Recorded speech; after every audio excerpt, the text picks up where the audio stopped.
Gail strikes again with a new post about the imminent collapse of civilization. Why do I still believe in her after 10 years and we are still here? She has been saying this over and over, and nothing has really broken yet.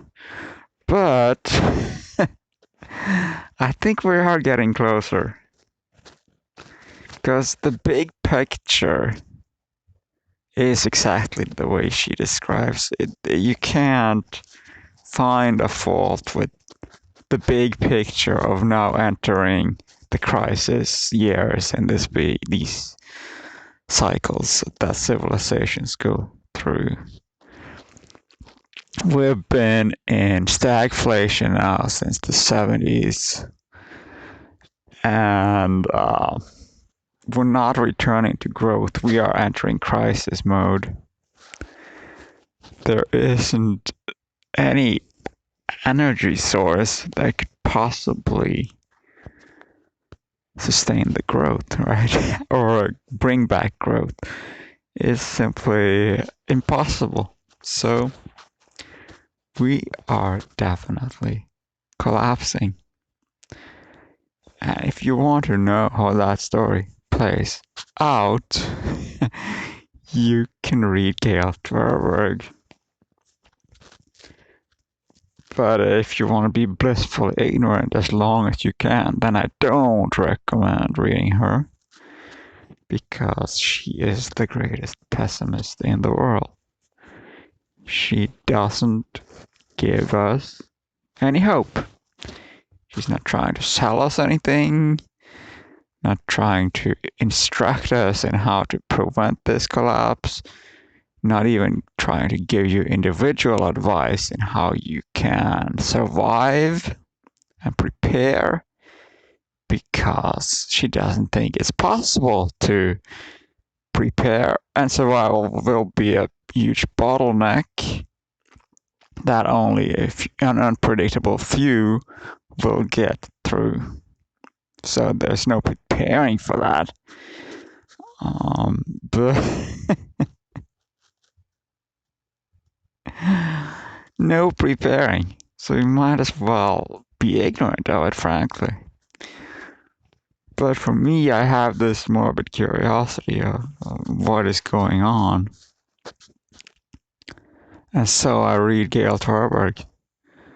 If you want to understand how collapse is inevitable, then I would recommend reading her. But it's not for the faint of heart. I mean, she is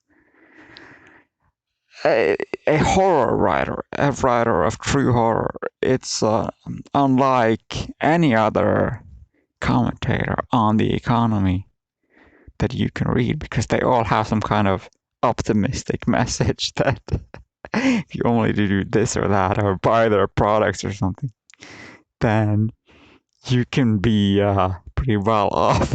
You can beat the collapse and not be go down with the rest.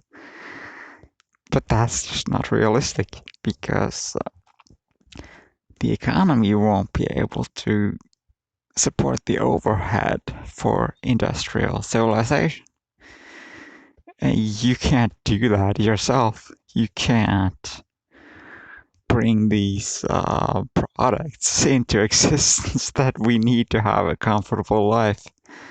So we're just not going to have a comfortable life. When it breaks, and how long that's gonna take, I'm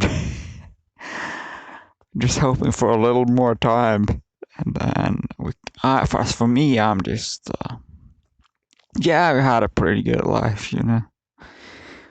I wasn't around for the growth, but I was there for the stagflation, and it looks like I will be able to see the beginning of the crisis and how that goes, which is incredibly exciting. But I'm done mourning the fact that the civilization is going down.